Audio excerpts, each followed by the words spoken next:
Cryptid Huntress. I'm Jessica Jones. I'm so glad you guys are here today. Boy, what a wild day. You know, I feel like my schedule always gets a little off when my son's home from school.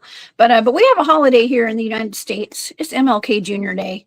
And also it's Inauguration Day. So a little over half of the country or more is celebrating today. Okay, the newly elected president. And so shout out to everybody who's been watching all that coverage. I have not had time today. I have been a little bit busy, but however, we have a fantastic show for you guys today. Oh my gosh, I have my good friend Kenny, aka Starfox, here in the studio today. Kenny is with the North American Dogman Project and has a fantastic YouTube channel. It's called Starfox Media. He does a show throughout the week called Midnight Lycanthropy. So, and he might be a vampire or a werewolf. I don't know. We haven't decided yet. He said that he just woke up out of his coffin this morning. So, Kenny, you're the best, dude. So we're gonna pull up Kenny here in just a minute, and so yeah. So thank you guys so much for being here. I hope y'all had a great weekend. I had a fantastic weekend at the East Alabama Bigfoot Town Hall.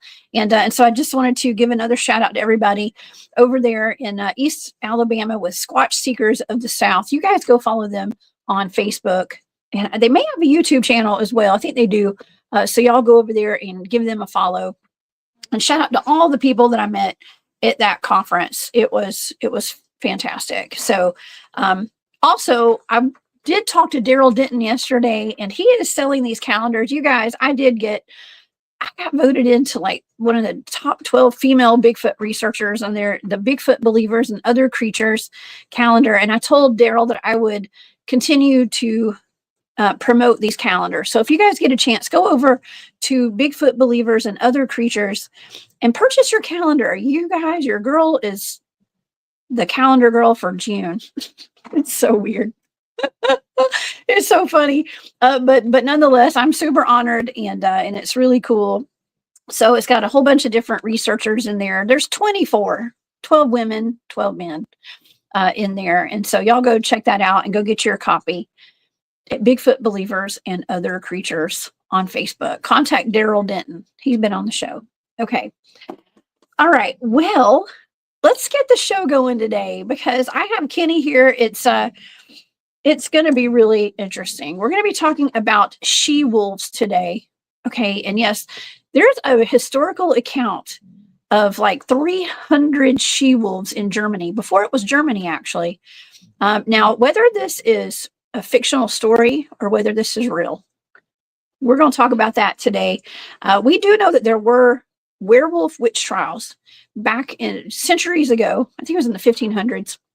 And we're going to get into that a little bit today as well.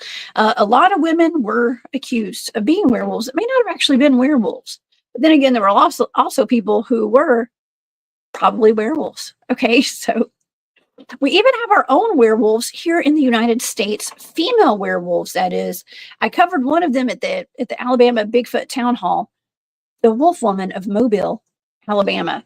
Okay, so we're going to touch on that a little bit today too. And of course, we got Georgia's werewolf here in, I guess it's like middle Georgia, down in Talbot County is where she's buried. Her name was Emily Isabella Burt.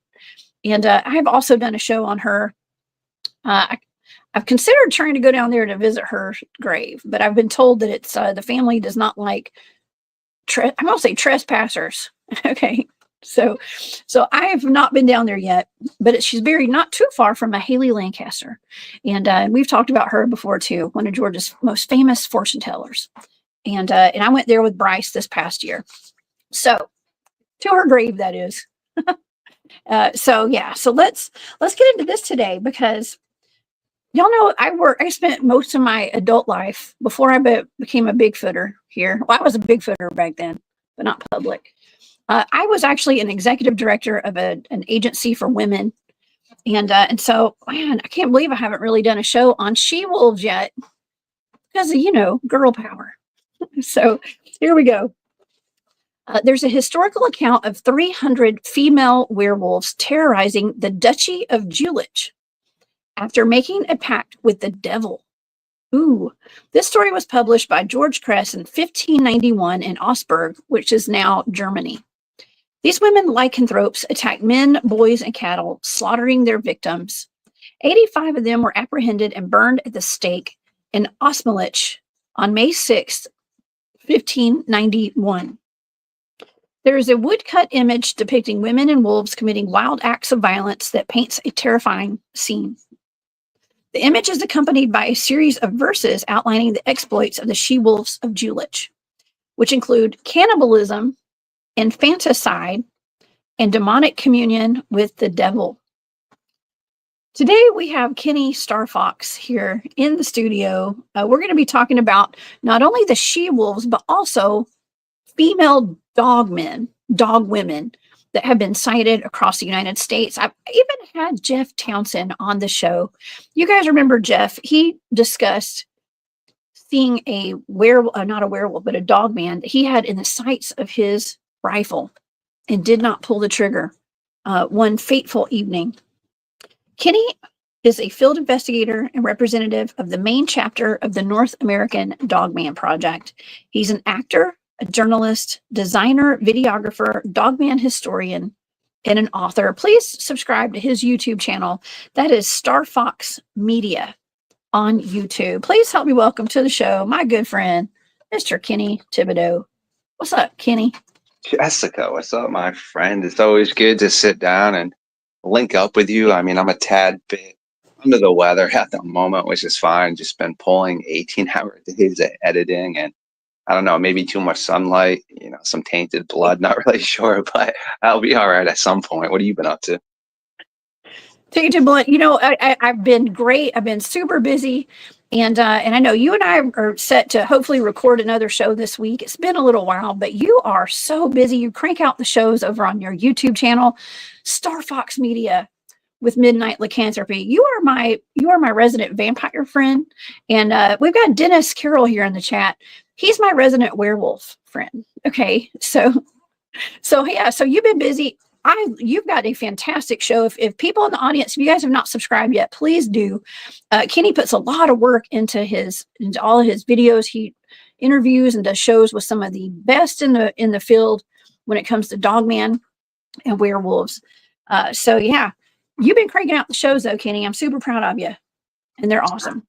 Appreciate you with the kind words. And yes, Friday night we finally get a chance to link up again. So it's pretty excellent for sure. And yeah, that's just what I've been trying to do. And I've been finally getting the missing people and the dogman thing into some really good hands. So as promised to my audience and to others, when I was able to have a little bit more cache cleared out in my brain to add some more to the good old file cabinet, that I would dive into some other stuff. So one of my really good friends and co-hosts, Barb Hartman, and I have started a new podcast where 1 week, which the pilot episode is being finished now, I have 9 minutes left, will air on my thread. And then the next week it will air over on her thread, which is pretty cool. And we will dive into everything that her and I don't cover. So Barb's a really big Sasquatch and Bigfoot researcher. Obviously, I cover, missing people, national forest issues, strange animal sightings, prehistoric, modern day animal behaviorisms, etc. So we will not be talking that, but we're going to talk giant spiders like the Jabba Fofi, real life mysteries of people that have gone missing, potentially outside of cryptids and things, unsolved cases, all kinds of great stuff. So yeah, that will be up there as well. And that's pretty much all I do is edit and try to just get my stuff out, my friend. So I feel you. Yeah, you do. I feel you. Somebody, I think it was Dan. Dan just became a member of the Hunt Club. Thank you, Dan, from the UK. He just said that we're two workaholics. I saw that. Appreciate it, kind words. Yeah, hey, that's a compliment, I guess, right? It's a compliment because yeah, it's a lot, but it's not work when you enjoy it, right? Like I'm having a blast. I don't know about you, Kenny. Yeah, I mean, I always love to learn and just link up with people. So it's a catch-22. I've met some of the greatest people I've had a chance to talk to in life for quite a long time throughout this. And I've also met some questionable, slimy people too, which is anywhere, but it's been good, just to learn and things like this. I mean, I got my own science team that works with me over at the Midnight Society, and we work hand in hand. And ironically enough, they consider me the head of their science team, which I'm not a scientist. I just put together the great minds. And that's what I say to everybody. Even my podcast, yes, I created it, but all my hosts are part of what we do. And I don't really necessarily just look at it as my podcast because we're all involved. But yeah, it's just really important to make sure you got those great minds just like churning around and always trying to update you on stuff. So yeah, I'm always looking to add to my science team and just pretty much nerd out. Nerd out. Nerd camp. That used to be my favorite phrase. I just did that to my son this week. Oh my gosh, I love it. Well, I'm glad to be part of your nerd camp. Okay, the werewolf nerd camp today. Yeah. That's so fun. Yeah, well, you have an interest in Dogman, and you are the representative of the North American Dogman Project's Maine chapter. There are so many great cryptids out of Maine. Okay, you guys have werewolves, but you also have, I think, let's see, somebody, is it Ron Riley? I think he's into the Moose Man. Is that in Maine? You guys have some kind of Moose Man or something, or a Spectre Moose maybe? I have heard of that. I believe it's called a ghost moose. Again, I really spend a lot of my time on what I'm trying to represent at the moment. So I've heard about that, but honestly, I had no freaking clue until the other day. My YouTube just popped up a video. Can't remember who it was by, but just the iceberg of cryptids. It was like a 4-hour video of thousands of the most bizarre things I had ever heard of. So to be quite honest with you, I am not fully sure on that. I do know I've heard the ghost moose. I know some people say it's because of the massive tick issues that we have up here, that they're causing them to lose all their fur and look white and pale like that. Or there's the other twist where it's more spectral looking. So yeah, I have vaguely heard of that. Yes. Man, well, that just made me think of something. I've had conversations about, well, could Bigfoots be ghosts and dogmen be ghosts? Because there's that one video that came out of Fort Pierce, Florida, of the dogman. That guy named Blue was on Facebook Live, and he had seen something in his backyard, and he opened up his door live on his Facebook feed, and it looked like it was almost like the ghost of a dogman ran through his yard. It was almost spectral, okay, because you could kind of see through it. It was really odd. You're familiar with that, right? Yes, I am familiar with that case as well. And I guess to try to give you a good answer on that, I do know that it's broken down into multiple different categories where I try to make sure I have people such as Dennis, what's up, man, that dives into things that are more occult based. And, if it's extraterrestrial, someone that specializes more in what's occurring on that. And just a quick little disclaimer, I put it up in my video that just because, I am involved with the North American Dogman Project and I have my own science team, these are my own thoughts and things. And it doesn't necessarily mean that everybody else in the North American Dogman Project is on board with how I feel about something or my science team. But yeah, I just wanted to put that disclaimer out there so that people don't just go around and think that the rest of us at the North American Dogman Project have the same thoughts. I mean, we all do try to sit down and come to common grounds, but it's just an important disclaimer.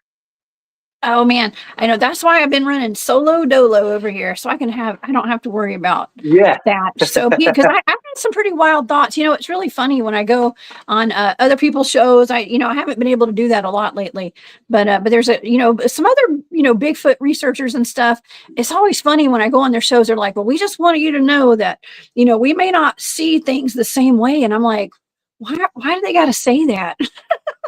It sucks, but it's just because, so long story short, I mean, I won't dive too much into it. I just got a little bit of flack from a couple people in the NADP because I presented some stuff on Jan Thompson, which is how I feel about the topic.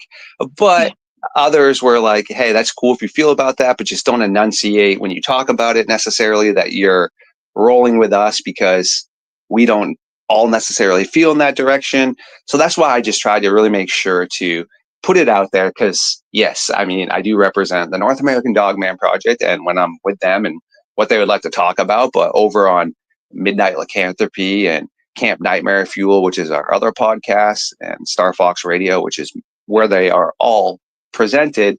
I mean, it's myself. And when someone asks me a question, I'm not going to hide my answer about something.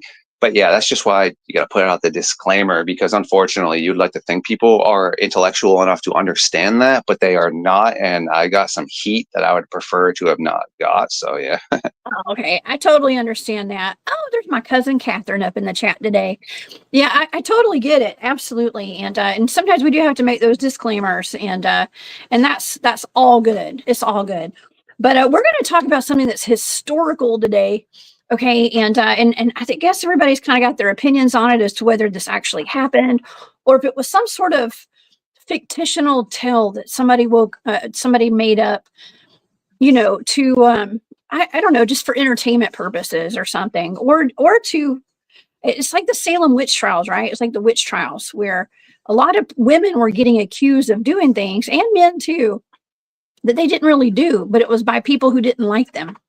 So they were persecuted, and a lot of them were put to death over this kind of stuff. So are you familiar with the She-Wolves of Julich?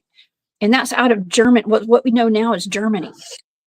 Yeah, actually, I am. I was supposed to, I believe, a few months ago, dive into some of that with one of my co-hosts, but she ended up getting caught up in some other stuff. And then next time we linked up, I think we talked about something else.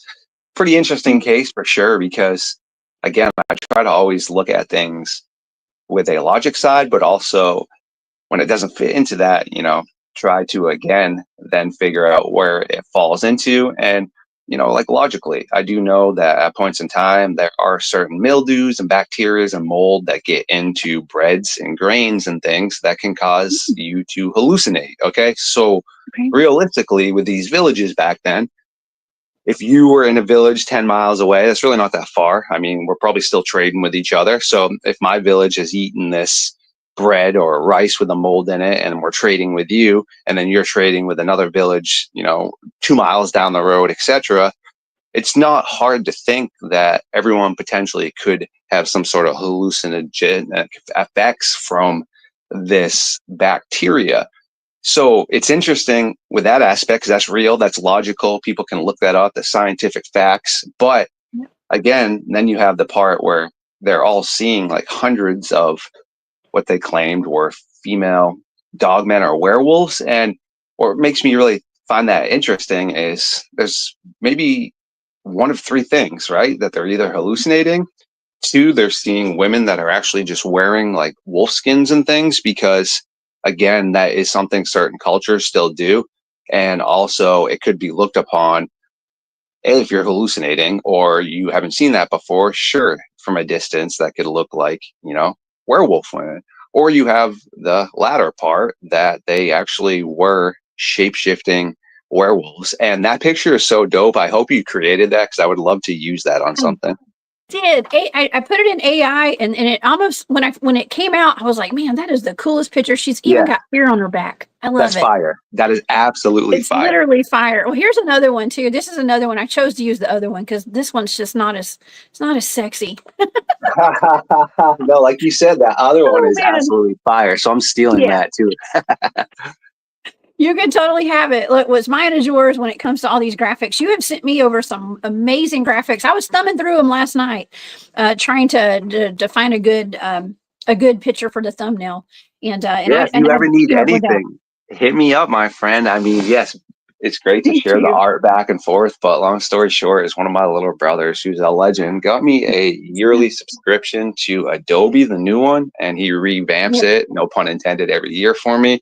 And I can do almost anything on there. I mean, every once in a while, you might come into something because it does have some restrictions on potentially, let's say, like violent content. So say if you wanted to have a werewolf with a bloody sword or a bloody gun, might not let you do it. But if you say werewolf during World War II, then he's carrying the gun. Or if you say werewolf samurai, or if you want a bloody werewolf werewolf eating strawberry jam or something, and it literally looks like he's eating a brain and such. So yeah, there's definitely ways to get around that, but Adobe's probably been the best AI that I've had a chance to work with, because being an own artist, I do, create a lot of things, but I don't have time necessarily to do all that. And almost every other AI program I used, I had to always recorrect things, meaning changing the fur color, the eyes, the location of the way the moon or the sun's coming down, add an extra leg, remove a leg, add an extra tail, remove a tail, etc. So even when you're creating AI, I still have another 40 minutes I'm working on with the contrast, the brightness, and now Adobe helps with all that, where I'm just messing with the contrast and the lighting afterwards, because honestly, maybe one out of every 20 times it messes something up. So it's beautiful. That's good advice, because I can never get my AI to work right. Okay. So I'm glad that you and I are friends, so you can help me out with stuff like that. Of course. Anytime. Yeah. For sure. And Cosmic Joe Chronicles is asking if I remote viewed this. If I remote viewed this or any other She-Wolf event. I did not, excuse me, I did not remote view this one. This is not a remote viewing target for me. We're just discussing it, but I have remote viewed other werewolves for sure, including, I believe, the Werewolf of Bedburg. I think I've remote viewed that one. That's one that you and I have talked about. I think we've actually discussed a lot of werewolves. I've gone over the Converse werewolf out in Texas. We've talked about I did remote view the Wolf Woman of Mobile, Alabama as well. And so we're going to get into that in just a few minutes. Now I want everybody to see this picture. This is what AI comes up with today. And then I want to show you how it was drawn in Alabama. Okay. So that was actually a picture that someone drew of what they saw as the werewolf of Mobile, werewoman or she-wolf of Mobile, Alabama. It's a little bit different, but not really. I mean, they were actually describing her as being more like a dog on 4 legs with a female's face. Gosh, that would have been creepy. Okay, that would have been super creepy. But let's travel back in time. Okay, let's go back to the 1500s over in what is now Germany, because there was allegedly hundreds of women who had made a pact with the devil. Okay, made a pact with the devil. Okay, now that's really, I guess that's one of the only ways to become a werewolf, Kenny, right? What do you know about changing from humans into werewolves? Pretty stuff right there as well. And I believe Mr. Carroll has really taught me a lot about that, because on the camp where I kind of put myself into, I believe we have a lot of prehistoric animals that are involved, a lot of hyenas, a lot of baboons, misidentifications, etc. But there is a massive difference between a dogman and a werewolf and a skinwalker and a changeling. There is a huge difference. Okay, as far as I subscribe, and most of the beautiful minds I work with, is dogmans don't go back and forth, or dog women, they stay in that form. But when it comes to, like werewolves and things, and Dennis can always, interject and update all of us, but it comes to a lot of occult and darker activity things that I don't know the most about. I mean, I know that the SS and the Dirty Stash and Heinrich Himmler and all them were huge into the occult and things. And yeah, it's interesting for sure, but I do think there's a big difference, meaning like the Loop Guru or the Rougarou. Everyone assumes because that it has clothing on, it had to have been a person at one point in time, which is not correct, though, because the cynocephali and such, and there's other cases of these animals or beings wearing clothing and things. So I think sometimes people automatically assume that, hey, that had to have been a werewolf, but it might not be. And also animals that are nocturnal, which the majority of the time, a lot of sightings tend to point in the assumption, which assumptions aren't good, that these are night-based animals. So, I mean, again, just because you see something out at night, I mean, anything is more active on full moons. I mean, I like to walk around and look at the sky on full moons. I mean, am I a werewolf? No. Am I a vampire? I don't know. That's for something for you to figure out, right? But yes. So it could really just be a dogman, not an actual werewolf. That's true. And, and I've had Javier of Cryptid 559 has been on the show a few times, and he has a really wild encounter out in California with a very muscular dog man. He said it was a dog man, but it was wearing ripped shorts. Okay, he says it was, now could it have been a werewolf? Yeah, it could have been. I guess he calls it a lycan, I think. So that, I mean, it could be a werewolf, but he said it was either a dog. He thought it was a dog man, but it was wearing shorts. So I don't know. Are there reports coming into the NADP of dogmen wearing clothing, you said? Or do you think they could be werewolves? Could be honestly either or, but yeah, we have a couple of those cases. I mean, we have a few from over in Europe. I don't have my book in front of me right now, so I'm not going to toss out the location and have it incorrect. But yeah, it's near some old castles and mountains where numerous hikers and outdoors people have seen what looks to be a smaller, childish like one of these things that is poking around with a stick, and it's got raggedy clothing on. They approached it thinking it might have been a homeless child or something, but they swore up and down when it turned around it had no remnants of what a person would look like. It looked like some sort of wildish animal. So yeah, it's very interesting, and we've had cases of people claiming they watched one of these things take clothing off of their drying rack and such. And I mean, you have the cases of the were hyenas and things down in Africa where they would wear large baggy clothing and sit on the outskirts of town and offer to trade with people and speak in sign language. And then you would come over and they would lead you off and take you into the forest and such. So yeah, I mean, if something wants to potentially blend in a little bit more out in the wilderness and things, I mean, it's not really far-fetched to think that. I mean, yeah, it's pretty intriguing. It is very intriguing. Dan in the chat had said something about the stereotypical red flannel checkered shirt. You know, like the red and black checkered shirt. That is kind of typical. I guess that's been in pop culture for a while, and so that's where people's minds go to, like the dark ripped jeans and the flannel shirt. Okay. And Barry has a really interesting comment right here. He says, I think female werewolves were used to guard occult rituals. I've definitely heard, okay, I'm going to go back to that Bill Schnoebelen interview, the Prophecy Club, where he said that he was actually he was one of the upper echelon members of the Brotherhood of Satan. And now we're talking about females, these women who allegedly had made a pact with the devil. Okay, so I would assume maybe they did the same kind of rituals if this happened and when this happened. They did the same type of a ritual that the people Bill Schnoebelen did back in the day. He said that he was able to turn into either a vampire or a werewolf. And this is modern day. I'm assuming this was back in the 70s or the 80s when he did this. But he talked about it openly on his interview. He gave a presentation called the Prophecy Club. Look it up on YouTube, y'all. It's amazing. What he talked about, it's actually quite scary too. But he had mentioned being in this, doing, I guess, people that had turned into werewolves, they were actually used to go guard the ritual, the occult members while they were doing rituals out at, like, you know, landfills or in the woods. It's usually places that were very dark, had bad energy.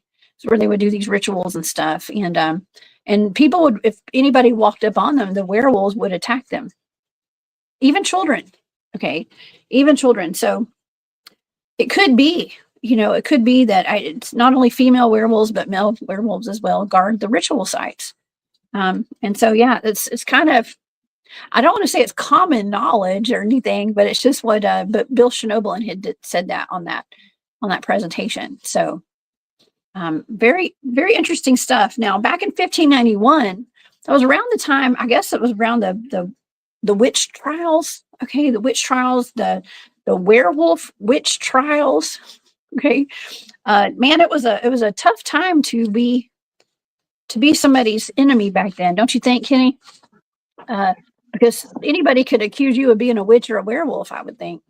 Right? No, that would be a pretty gnarly time frame. I mean, I enjoy learning about the past and just seeing how others lived. But yeah, there's definitely points in time that I would have preferred not to exist in, you know, meaning like the Wild Wild West might have been one of them too. Yeah, sure. There's definitely some time frames where you're kind of, like, wow, step back a little bit. And that's why I don't necessarily grasp onto medieval time frames and encounters and technology really as that meritable, because they almost went off their deep end. I mean, just because you put colors in your hair doesn't make you, demonic. I mean, Native Americans and all kinds of indigenous cultures have been wearing colorful feathers, face paints, and all kinds of things. I mean, Neanderthals and prehistoric human ancestors did as well. It doesn't have anything to do with being demonic, but same thing with,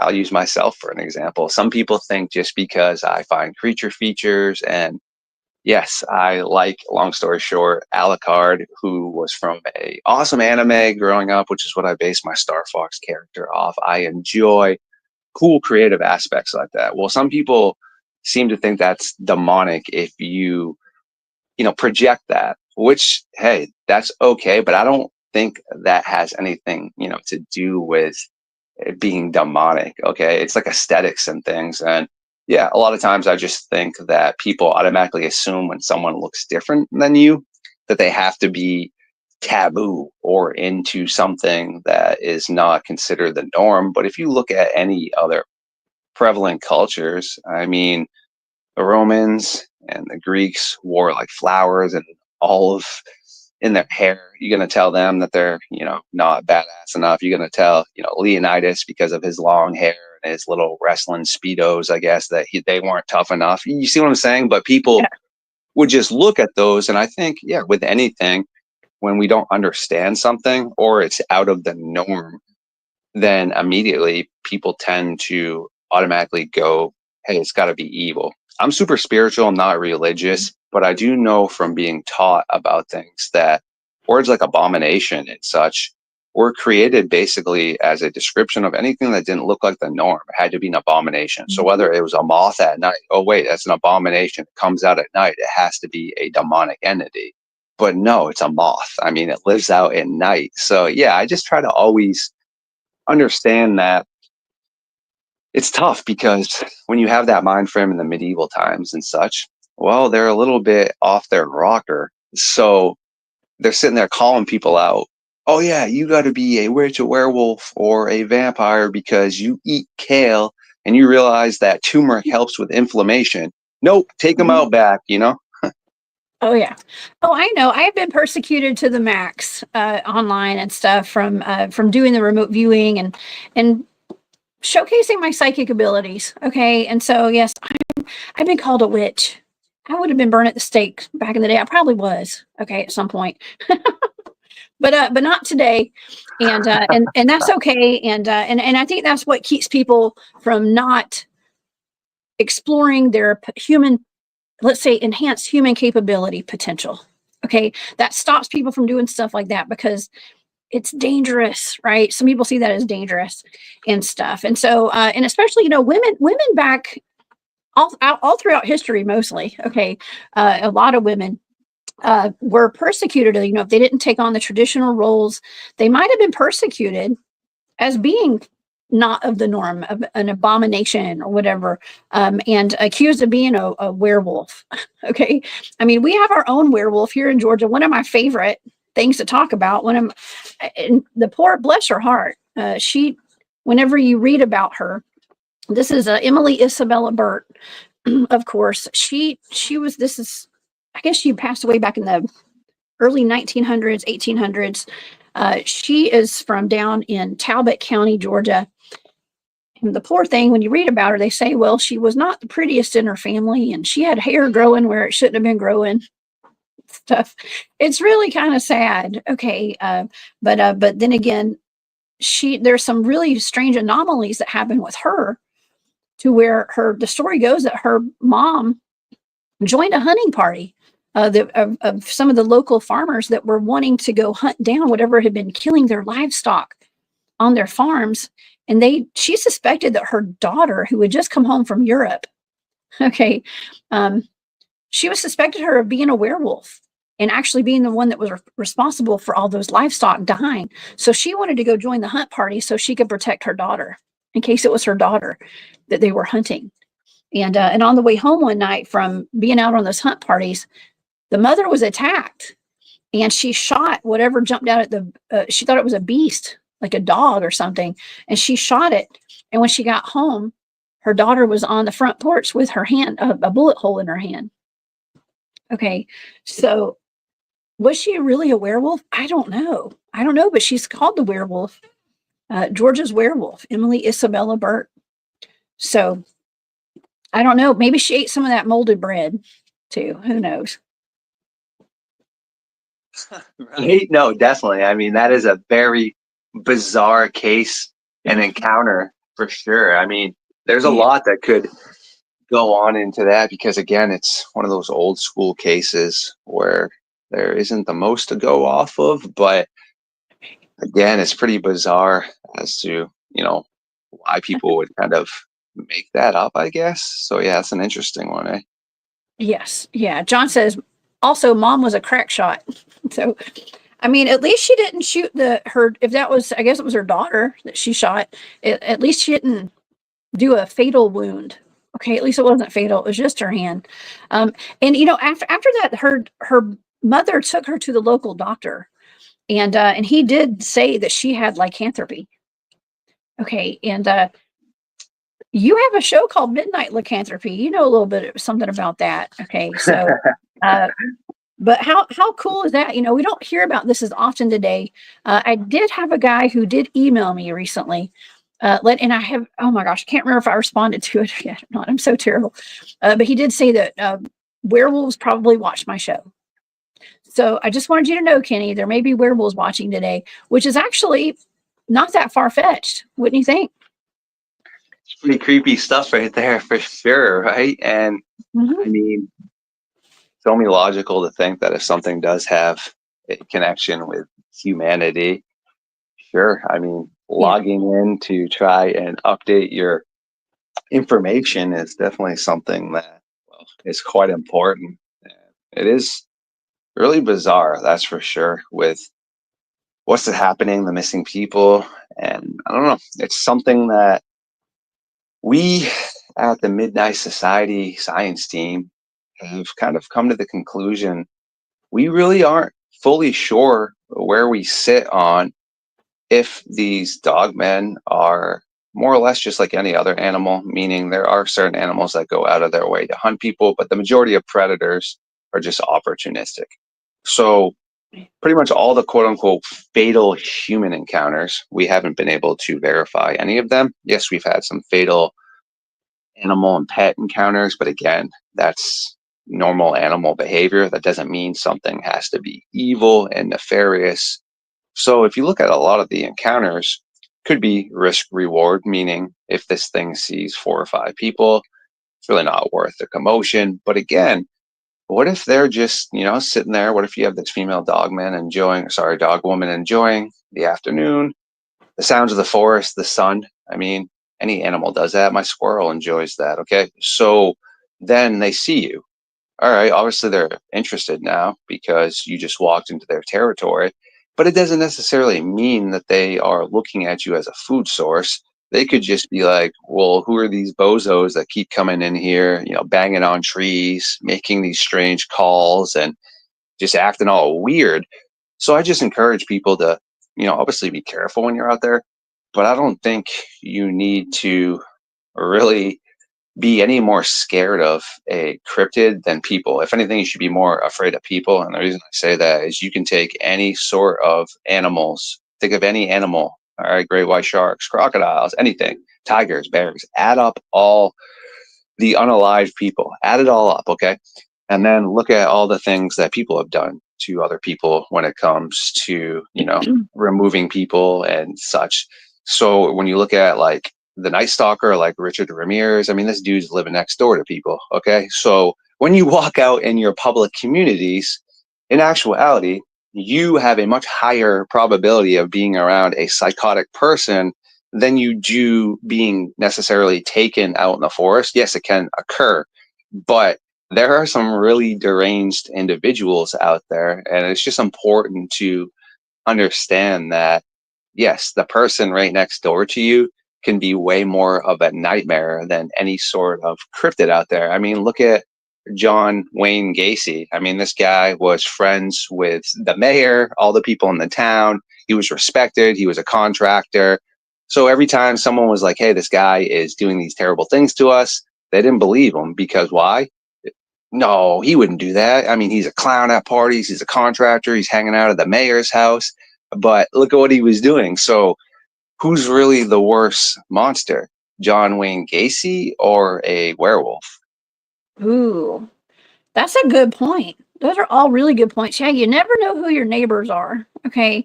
Actually, Cindy Goodbreak, she's a good friend of mine, and she's a Bigfoot field researcher.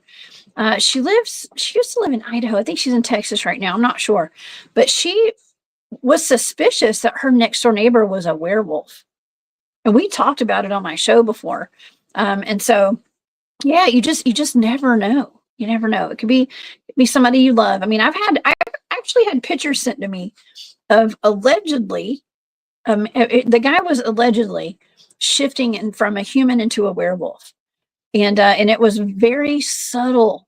It was so subtle. It wasn't like The Howling, that movie where some people say, and I don't know if I believe it, but some people say, and I mean, I can believe anything at this point though, that one of the scenes of a human into a werewolf transformation was actually a real transformation in that movie, The Howling. Okay, so I don't know. It's up to you guys. It's up for debate, but they say that it's the most realistic transformation on screen. Okay, so I don't know if you've seen that or not, Kenny. Have you ever seen that movie? Of course. I mean, Of course when you it comes have. to creature features, I can, blame my late mom for that. I mean, she got me into all of that. I'm not a Yeah. serial unreliver type movie. I don't really care for Friday the 13th or any of that stuff. I mean, yeah, sure, it's okay. But I'm way more into, like the creature features. There's way more cheeseball ones. So a lot of times I'll have just something that's straight up cornball on in the background when I'm editing stuff. But there is definitely some pretty, really good ones. Like you said, The Howling, American Werewolf in London, American Werewolf in Paris. I mean, you got Silver Bullet. There is a ton of dog soldiers that people should really make sure and, just dive into. And that's another really great question because the scientific side of me and the realistic side of me tries to look at it as, okay, well, a werewolf can be unalived, so it's not immortal. All right, if you were immortal, then no trauma would matter. So, I mean, when your skull is cracking and all your internal blood vessels are blowing up and stuff, if you're still a person to an extent and you can be unalived, I just am still trying to wrap my head around as to how a body could go through a transformation like that and survive it. Because again, if you're immortal, sure. I mean, there's no issues there. But if you can be unalived by something, and as far as I know, it doesn't have to be silver. That was more of a modern day take on the werewolves and such. How is it you would be able to survive, like I said, your skull? So, I mean, let's cover two different ways. You have the most famous way where your body's breaking, your joints and everything. So you're going to have extreme external and internal blood loss, organs breaking. Your brain now is going to be all crumpled up and pushed into a different location. So you have that one, which, well, that's a lot of trauma to your body. And then you have the other one that, like Hemlock Grove and some other spots, would, well, mention how they thought it was. Literally, the person, if it was you or I, would just grab our upper and lower jaw and rip it apart. Okay. And then the wolf comes completely outside of you. And I don't know. It's really interesting. That's for sure. But like I said, just as the aspect, if you're immortal, I get it. But it just seems like a really hard full transformation. Like Dennis had said, I mean, you got different variations. So say if you are just, gaining maybe a little bit more muscle mass, becoming a little bit more primal, maybe a little bit of extra hair. Hey, that's survivable. Okay. If your nails grow a little bit, I totally get all that. But then to just go from a transformation into a full-fledged howling werewolf, that just seems like a lot of trauma to the body, It does. And that's why I feel like when it comes to all of this, and I'm glad that we have the distinction between the dogmen and the werewolves, because in my mind, I've always thought that it was way more subtle Okay, way more subtle of a transformation. It's not like a full out dog. A werewolf would not be like a full dog. Okay, but the face would change. And like I said, those pictures that I was sent, and I believe I might be friends with that guy on Facebook now. I don't know, but a good friend of mine sent me some pictures, and it's not the same person who sent me the pictures, but he sent them and let me know. He said, this is the beginning of the transformation, and you could definitely see that his body was shifting and stuff. Now, could that have been faked? Kind of, I guess you could call it faked, or yes, yes, it could have just been that he was flexing his muscles really hard or something in his face. I don't know. Okay, however, I don't know. We talk about this enough to where I believe it happens. I believe it happens. I think that people turn into it. Now, we've also got the whole case of the S walkers, if y'all know what I mean. I'm not going to say the word, the S walkers as well. And that's a transformation. Okay. We have my good friend William Nighthawk in the chat today. Hey, William, thank you for being here. I actually consulted with him a while back, about a year ago, when we went to that cave up in Tennessee, as to what to do when I encounter something like that, when our team encounters something like that. And it was very much along the lines of like hunting vampires, basically. But they're, shapeshifters, right? Shapeshifting and all that. It happens. I mean, it happens. I've done plenty of remote viewing targets on shapeshifters and strange, creatures that were caught on trail cams and game cams. I believe they're real. I do believe it does happen. And yes, well, I'm talking to a vampire right now, Kenny. So I you know what's up, right? Yeah, William, I'm glad to see him here too. I know he's been struggling with some health issues, but I would love to link up with him at some point in time. And that's all beautiful stuff right there for sure. And to make you chuckle for a second, so pretty much one of my favorite vampires has such an awesome quote, okay? Because he is pretty much how I view myself. I'm kind of like a anti-hero, just always have been. All right. I mean, I have morals and I make sure to stay loyal to my friends, but yeah, sure. Some people might think I handle things not the correct way or whatever. So my favorite vampire, Alucard, has this quote, right?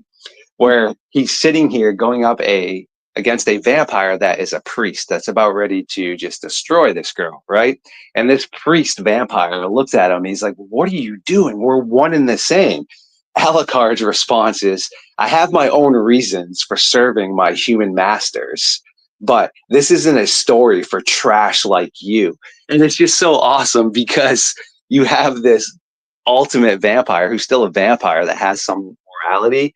And I don't know, it's just kind of always been in me. I mean, throughout my whole life, you have people that would always say I looked like a True Blood character or like a Twilight character. And when I would act and model, I would always get typecasted into those type of roles and things like that. So, yeah, it's always funny because I obviously have fears in life, but like Nuxium, Brother Nature, our tracker says, he just always tells me to just make sure I'm aware. But like you said, the skinwalkers, I'll say it. I mean, it to me, just humorously being like a vampire, digging into all this, like I don't really fear that. I guess I don't do bad things. I go out of my way to be kind to people and things. So yeah, I can definitely see how some people would think that would bring a negative impact to me.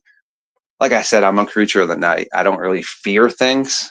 I just, don't pretty much fear any person or animal. What's going to happen, it's going to happen. Okay. And at the end of the day, you can't go out into the woods and be afraid of everything. Right. So you have to just make sure that you have a little bit of clarity to how you approach the topic for sure. And it's just super interesting because, like you said, there's so much that goes on, but at the same time, I think a lot of people like to grasp and dive in, grab onto things that we sometimes need to understand that aren't real. Meaning, consistently, people still try to pass off the Gable film to me. Oh, a person couldn't run like that. Well, yeah, a person could run like that. The guy in the ghillie suit ran like that to recreate it. he showed, you know, all the snowmobiles and trucks on his property. In the video, you see the guy with long hair, the same dude, in his face drinking a Coca-Cola, cutting wood. So why is it the guy that created it, Steve Cook, all these other people have already come to the conclusion this does not exist. It's not real. It doesn't even look real. That doesn't look anything like what I have documented or how it would move or anything. But for some reason, everywhere I go, people bring that up. They bring up the LBL massacre. They just bring up things that we've moved past, meaning there isn't anything to substantially stand on that. Okay. I think people need to look at the things that actually have quality evidence to be stand upon and pay attention to those and share that around. And clickbait is clickbait and science is science. And I just think there's a huge issue with it. Mm-hmm. I can appreciate that for sure. Yes, there's a lot of clickbait out there. Okay, there is, and that's all. It's all good. You know, we're at least we're getting some information out. People are very interested in it, and it's an age old. I mean, listen, werewolves and vampires are like I mean, they're just it's they go back as old as like time. Okay, as old as history. There have been werewolves and vampires around. I was even talking about Viking werewolves with Eric Testerman. Author Edie Testerman came on the show. We talked about Viking werewolves, you know. But these are even older, okay, or these are around the same, maybe this is around the same time. I can't remember the exact date of the Viking werewolves. But you know, back in the 1590s, we had these she-wolves. Okay, now, and this is another thing. It's like talk about clickbait. This might have been clickbait, so to speak, for 1591. It could have been a sensational story, but I don't know, Yes. considering though that a lot of people were being burned at the stake for being werewolves. I mean, could this been a cautionary tale, do you think, of these she-wolves, or do you think that this really happened? Again, that's such great questions because that is pretty much around the time frame where it's still, in my eyes, looked upon as meritable. I mean, like I said, I try to shy away from the medieval times, but I really do try to dive into some of the cultures that more or less had their crap together. Okay. I mean, in the medieval times, it's just a whole nother world. I mean, quick example, right? Sometimes I guess, sure, if you feel you need to remove somebody from this realm from horrible things they've done, it's not my decision. But okay, yeah, why did you have to come up with these absolutely insane ways of torturing people? I mean, there was a Yeah. king that got a cattle prod put up his rear end. I mean, who comes up with an idea like that to do Ew. that? Yes, and also I was watching That's a horrible. World War II documentary where when they were dealing with the Japanese soldiers near like the Solomon Islands and stuff, one American was talking about how his platoon just seemingly got entertainment out of this one poor Japanese guy that his whole entire squad was smoked and it's just him left, right? And he's obviously Mhm. screaming and crying. And all the rest of these Americans are just shooting him in the arm, the shoulder, the Oh, hand. no.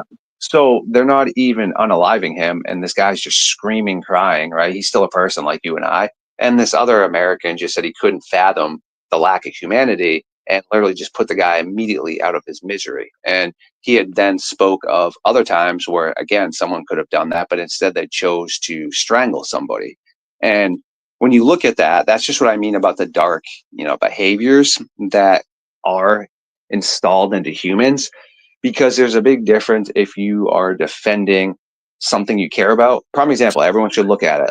Check out American Sniper, based off a true story. Clint Eastwood directed it, and yeah, Bradley Cooper in that is a really good dude. And every time he has to go over there to save his friends, when he snipes somebody, he pukes his brains out and literally just is not excited at all. Like one of his buddies is like, "What a shot." He's like, "Get the heck off of me. I just had to shoot a woman and a child." So that is just what I mean about the difference. Sometimes, unfortunately, things, if you're protecting yourself and such, well, okay. But then there's that difference of enjoying it and having kind of like that darkness effect, which falls into, you know, all these serial unalivers and some of these strange like potential cryptid aspects is the enjoyment aspect. I mean, there is one thing to eat and such, and obviously say a tiger must enjoy the hunt a little bit, but is that tiger just purposely smoking things for the sheer enjoyment of it, or is it doing it because it needs to eat, you know? Yeah. Well, if there's one thing that I've learned through history and doing all these shows, even on cryptids and stuff, and watching TV, is that people can be very sick and do things. There's no rhyme or reason for it other than having them being just kind of sick puppies. Okay, and torture is a thing. You know, art. I want to say war is tragic. Okay, and people do really bad things to each other, and so there's really not a big explanation for it other than people just wanting to hurt people and stuff. You know, so it's really sad. It's really sick, and unfortunately, it's just part of being human, I guess. Having to deal with people who have no empathy. Okay, have no empathy and have a few screws loose. Okay, so it's part of it. And William has an interesting comment here. He says, I actually was introduced to a trio of she-werewolves when I was younger. They called themselves the Three Sisters. Wow, that's wild. And I 100% believe that. I 100% believe that. And I would like to hear more about that, William. I would definitely like to hear more about that. And John and Coco, hey y'all, say werewolves are considered a symbol of sexuality. So maybe it was a condemnation of women's sexuality. Men wanted women to be available, but at the time, women dare not enjoy that. Okay, that's a good point too. You know, and that's kind of where I was going in the beginning when I was talking about maybe women not fulfilling like certain roles or something, or going against the grain, and that's why they were persecuted as being werewolves and stuff. But there is a very I even mentioned this picture being a sexy werewolf, right? I was like, it's not, you know, that one wasn't sexy enough, so I wanted this one to be my thumbnail because there is a sexuality factor to it in some cases. So my son just perked up and looked at me like, what are you talking about, Mom?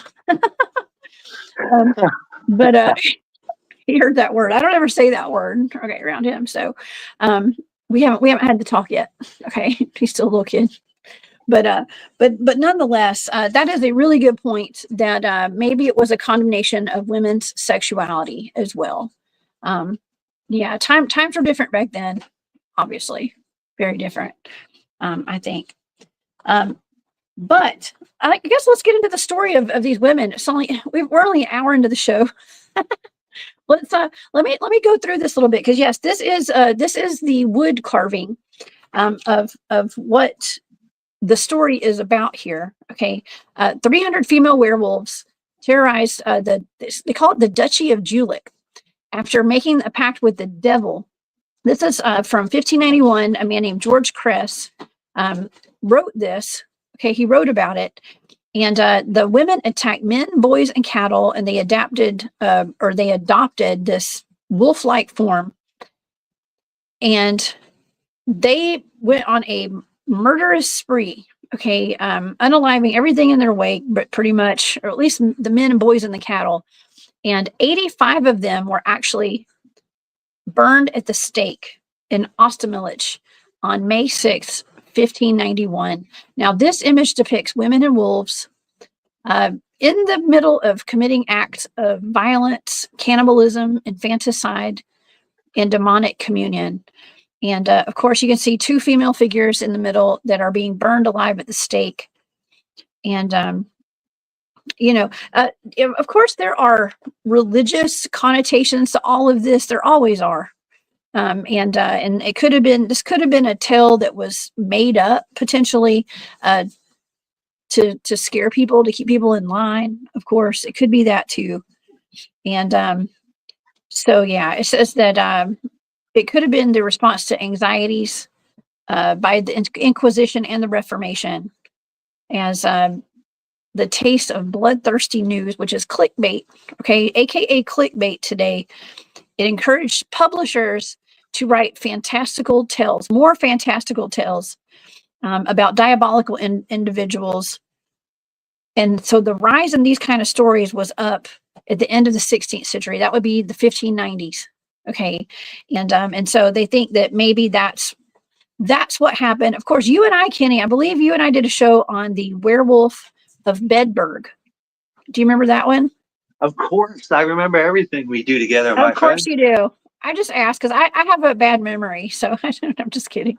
So I'm just saying I remember it too. I mean, that was a great show. If you guys missed that show, please go back and watch the Werewolf of Bedburg that Kenny and I did together over there. But that was from 1589, and Peter Stubb, okay, Stubby or Stubb, or Peter Stump is what some people called him. He drank blood, unalive children and pregnant women, ate their bodies, had an incestuous relationship with his own daughter, and he ended up going to trial for being a werewolf during the werewolf witch trials, and he was flayed. Ooh, that sounds terrible.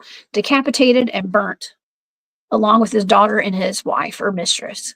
Okay, so yeah, he went on a unaliving spree, and that was also in Germany, right?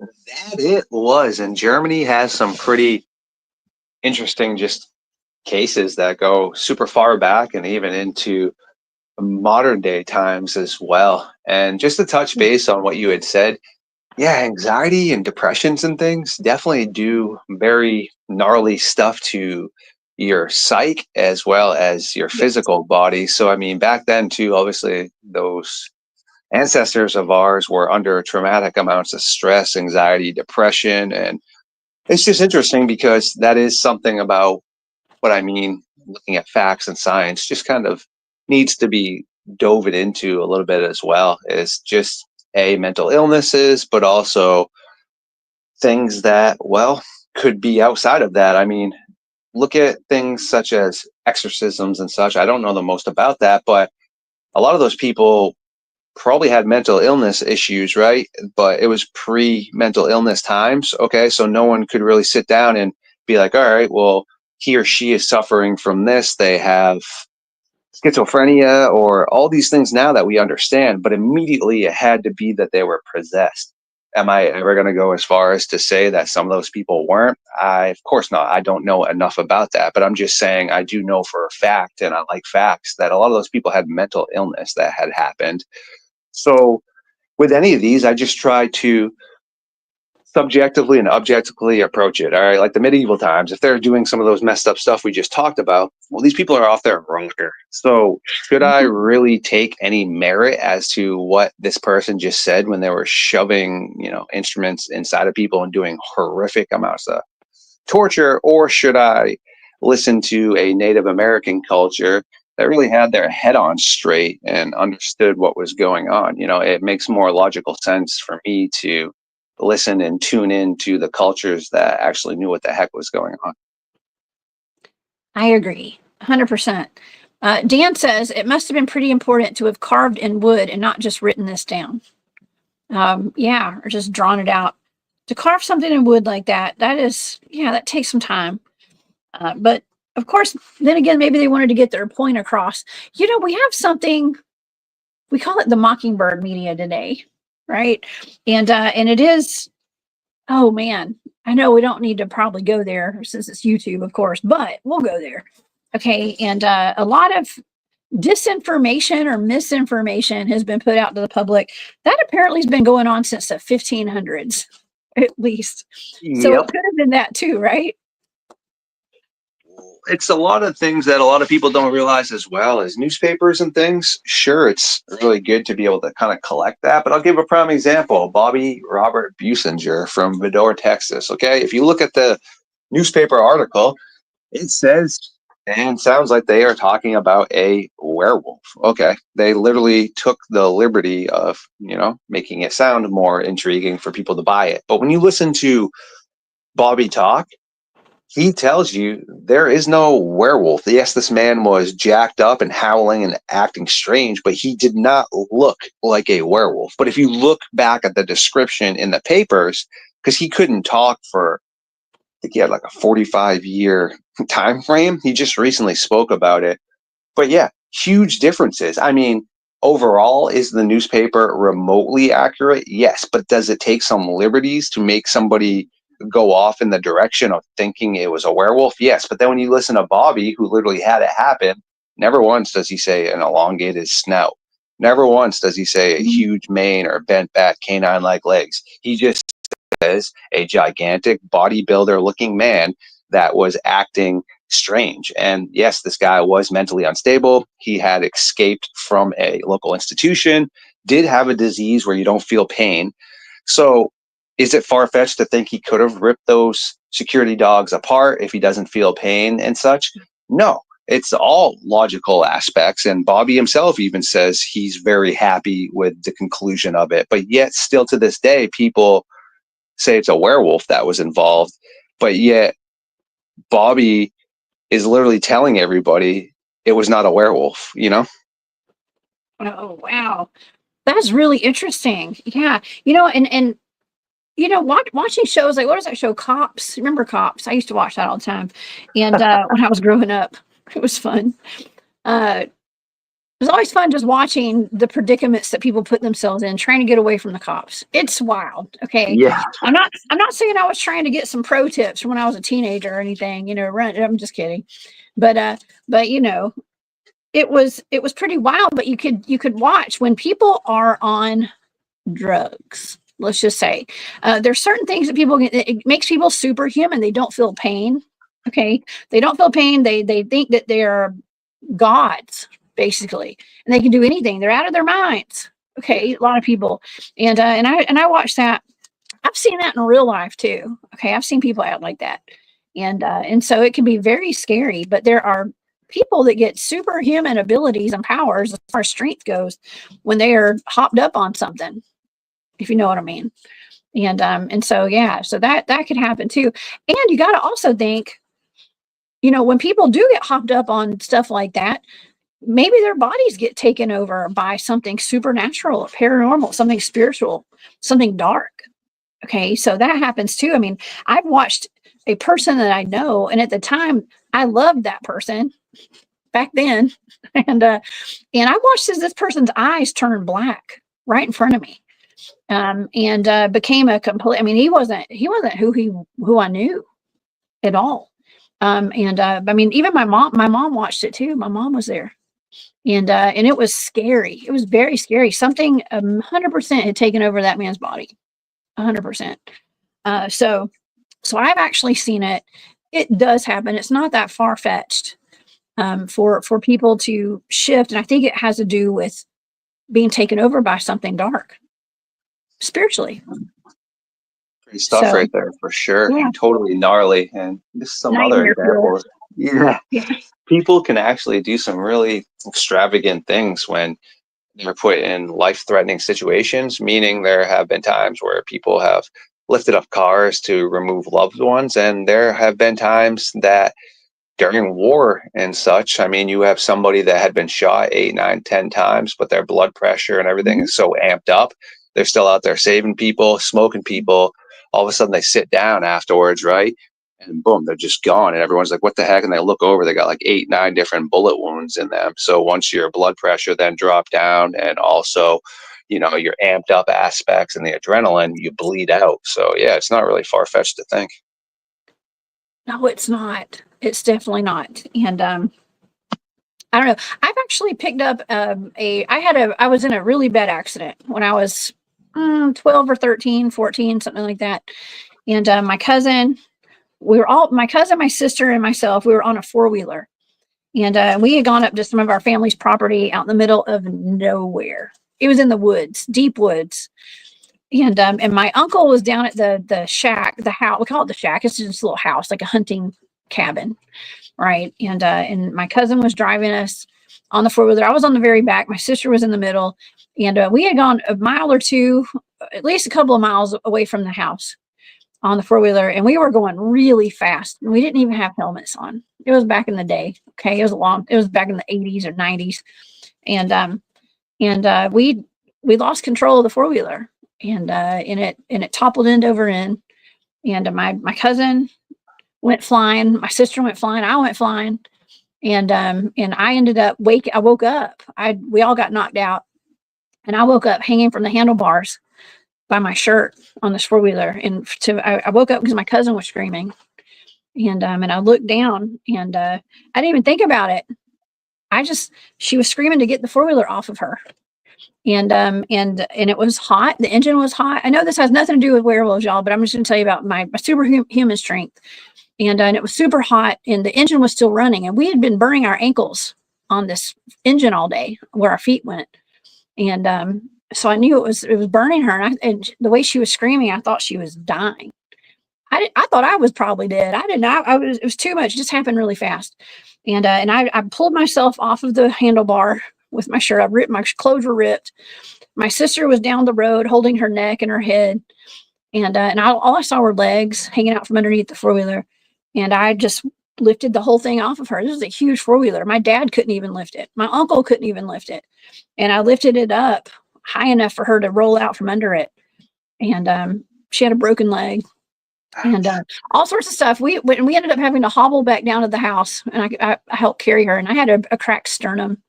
My sister had to wear a neck brace for months. I mean, it was wild. We had a really bad wreck, but I was able to do that, and it might have saved her life. I don't know. I mean, it was wild. So I know I've been in predicaments where I've done some superhuman stuff personally. When it came to that, it might have been what cracked my sternum all the way. Once I did that, and yeah, we all almost died, all three of us. So anyways, I might have shapeshifted into a werewolf at that moment. I'm just kidding. That was where it all began. Yeah, but no, I mean, that just proves you, like, right there, just the aspects of when something is potentially occurring, what people are, really able to accomplish and stuff. And that's just what I mean about trying to always subjectively and objectively look at stuff. I mean, you can look at a sports athlete, right? Like Saquon Barkley did an amazing thing in the game the other day. They asked him if he would do that again. He said no, and that it also just kind of happened. I mean, he literally just jumped over somebody, turned around, did a backwards jump, and then kept running.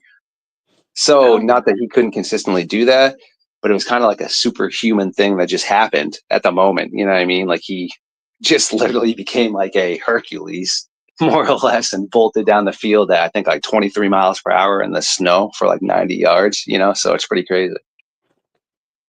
Yes. Oh, yeah. Let's see what William says. Not everything is what religious people or even investigators are actually allowed to see.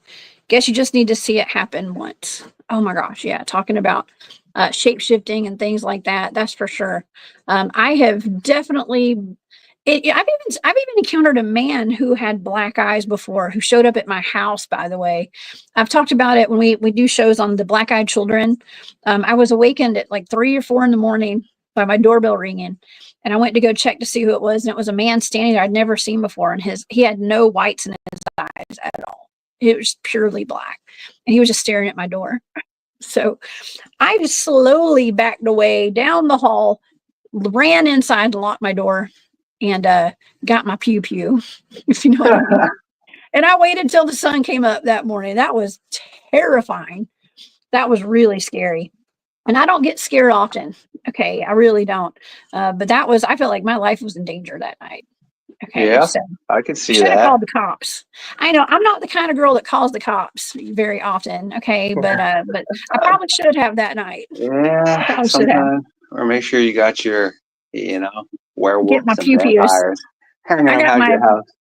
Yeah, got my wooden stake and my, holy water ready. Funny story for you real quick. When I used to be more of a maniac when I was younger, I was out on Halloween, and some girl I was hanging out with, I didn't know she had a side fling, whatever. Not the point of the story, but it was Halloween, so I had a bunch of blood pills and things because obviously I was a vampire, and these dudes that were associated with her, I'm assuming one of them was her fling, and his little cronies ended up following me out, and I was cutting down this back alley because I knew where I needed to go in these little side spots, and they're following me. So I literally just took a whole handful of these blood pills and put them in my mouth and chewed them all up. And I turned around at them. I'm like, I was like, you want some of this? And then they ended up like leaving me alone. So yeah, no, it just made me laugh because when you had said that, it just reminded me of sometimes, yeah, you just got to put on a little bit of the, like you said, the pews, and I just had to have, the fake blood going everywhere. And they're like, dude, this guy's insane, man. Let's get out of here. Oh my God, that is wild. Yeah, people be crazy, man. People do some crazy stuff. And so yeah, never underestimate human capabilities and stuff Yeah. too. And the human capability of people to be crazy. Okay, crazy. Yeah. That's why I'm always telling everybody, keep your head on a swivel, okay? Because I mean, it seems like the craziness has ramped up a little bit lately in this world. But that's just my observation personally. Next time we do get a chance also to link up, there are a lot of cases where people purposely play into the whole cryptid thing as well. I mean, serial unalivers actually were, aware of Bigfoot and Dogman in the areas and such, and were actually playing into that and, making it seem like it was that until they got caught and such. So that is also something that should be looked upon and understood, that even though it might be a cryptid type area, you could have people playing into that aspect. There was one gentleman that basically had like a wolf outfit he put on, but then he had like razor blade claws that he would put onto his hands and stuff. So yeah, it actually did look like a werewolf like type insanity person. Ooh, wow. One of my first werewolves that I was aware of a werewolf was one of my brother's favorite movies. One of his favorite movies. He loved the Ewoks when we were kids, and he loved The Making of Thriller. That movie, that Michael Jackson video. Okay, we had the VHS tape back in the 1980s, and it was The Making of Thriller, and it was like with the zombies, and it was of them doing the makeup and the breakdancing and the dancing, and Michael Jackson turning into a werewolf. Okay, that was the first time I ever saw a transformation when I was a kid, and just for fun transformation. But he ended up looking like a cat. Yes. What is up with that? That's pretty interesting for sure. Just some of the different, depictions, and that makes me laugh. I think the first werewolf movie I ever really saw was American Werewolf in London, and my parents, kept telling me I could watch that with them, but I was never able to get past the parts that were pretty frigged up until I was like 17 or 18, meaning first time, once the Moore attack happened, I'm like, yeah, I'm traumatized, all set with that. Next time, I think I made it to as far as the person getting destroyed in the subway.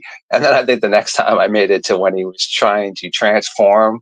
And then I think the final time I finally made it, but I was just like, dude, these are just some straight up messed up things. Yeah. Yeah, it's really wild. It's really wild. I never ever even looked at him as being a cat wolf or a cat man. I mean, it kind of looks like the cast of Cats, the musical, in that.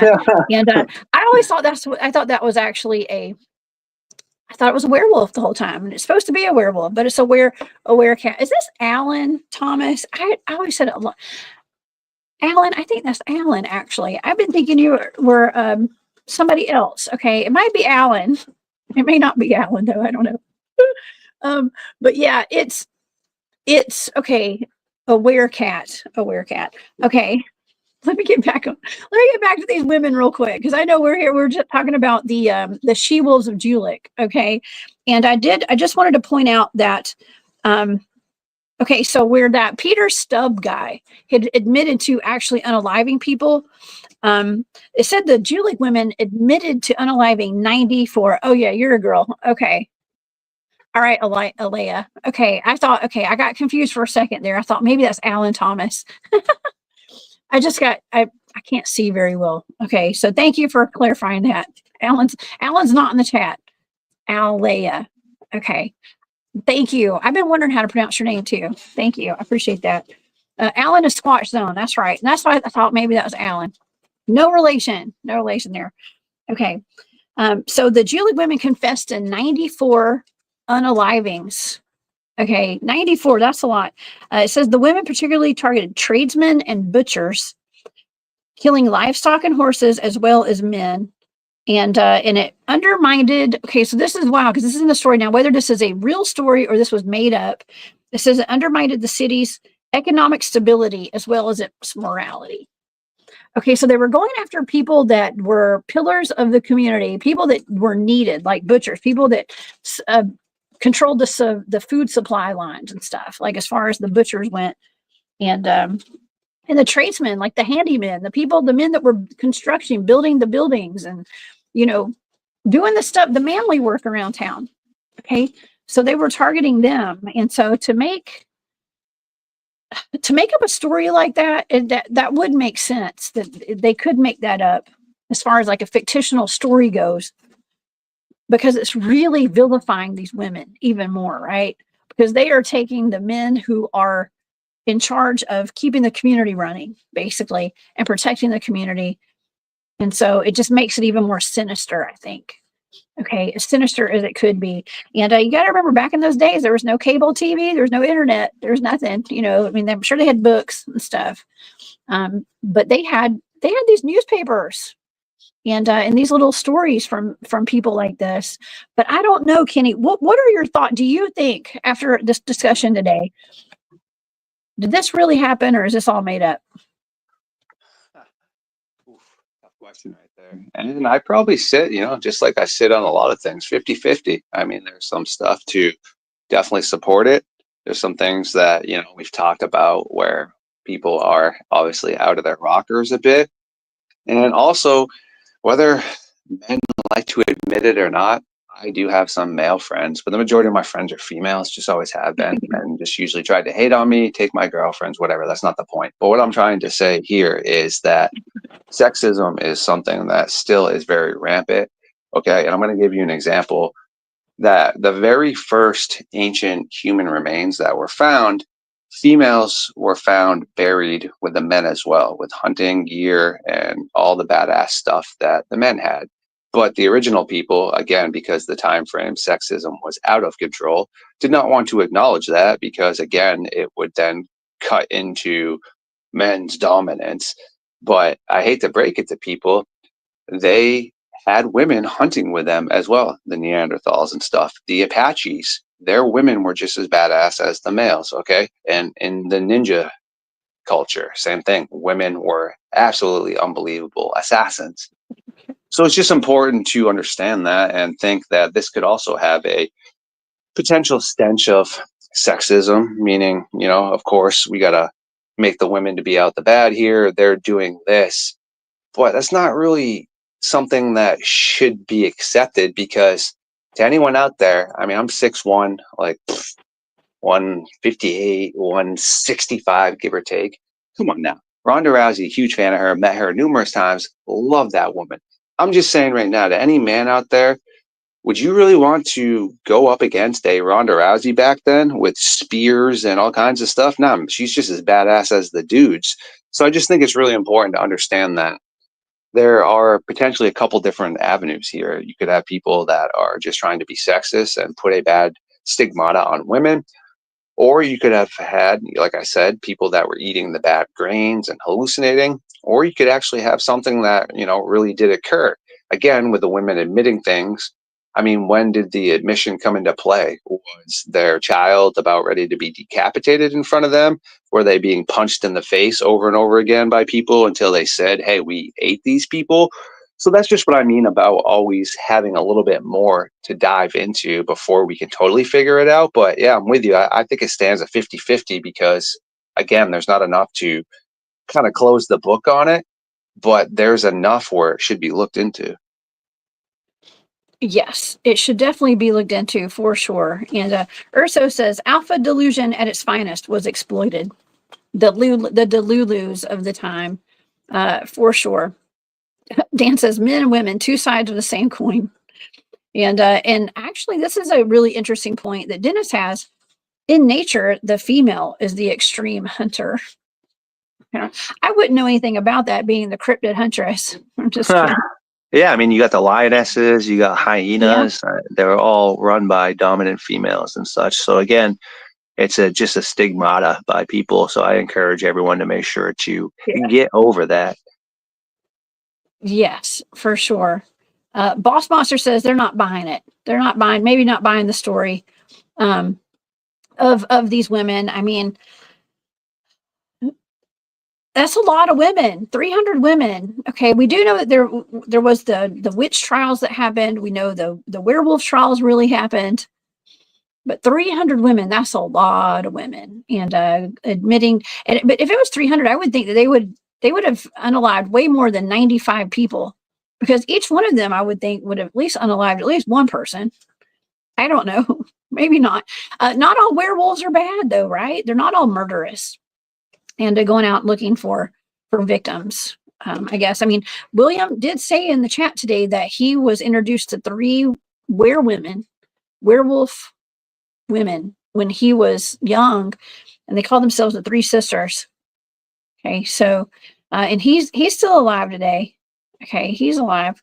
And I've been told there are people who transform and are werewolves who watch my show. Okay, they're werewolves are people too, at least half the time, right?